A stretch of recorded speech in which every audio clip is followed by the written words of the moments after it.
All right, Design-a-thon participants. So I'm going to give you a bit of a room tour of one of our rooms over here in inpatient rehab.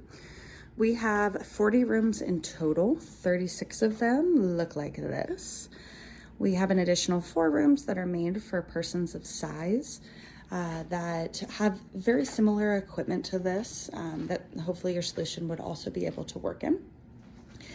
Now, from a call bell standpoint, all of our call bells are going to plug into this receiver right down here. And that's really how we get information to our nursing staff. You can see this other thing plugged in is actually one of our chair alarms. We have chair alarms set up for every single room. And every bed does have a bed alarm on it that we also utilize.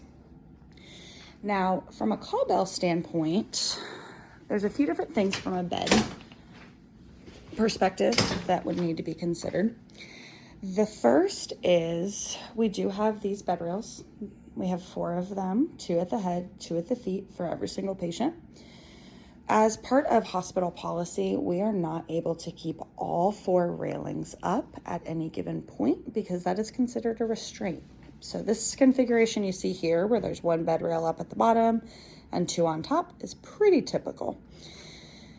Now, from a call bell standpoint, this guy, I think first I would want you to see from a contrast standpoint, there's not a lot of contrast between the call bell and the sheets themselves. It is very easy for our patients. I've actually seen someone who has it like this and they're not able to find it on this sheet. It's a little easier when the buttons are pushed up from a color and a contrast standpoint, but just something I'm pointing out. Whenever I say that this thing gets lost, the number 1 place I'll see it is somewhere like that. But what can also happen, I just called it. What can also happen is that this call button will fall through the head of the bed like that. So it is now on the floor, down there by the break, not accessible to our patient. And a majority of people are not going to kind of know that this cord right here is the one they need to pay attention to. If you think about having IVs, if you think about all of that other medical care that they need, they're really paying attention to themselves and much less to the hospital cords. Now, from a 7 feet of cord length standpoint, one of the things that we run into is that the cord itself doesn't have enough space to really pull to a lot of other places. So if I extend this to the full 7 feet, I'm really going about to the end of our bed before that gets nice and taut. Over here, if we had a patient who was in a recliner, I've kind of set up what a typical recliner setup would be with one of our call buttons.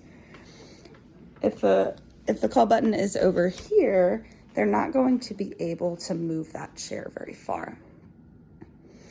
Now, you can imagine how if this was on the table, maybe right here, you can even kind of see it starting to happen where that slag really pulls that thing all the way down. Now, recliner-wise, there are also times whenever it will hide in here. Generally, when someone is sitting in one of our recliners, they have a pad underneath them as well as a blanket. Again, kind of that white contrast makes it challenging. I'm just giving you a few more views of one of our typical tray tables. So this is one of 2 kinds that we have here. This is kind of our older model that has these trays on the side. Our newer models do not have that.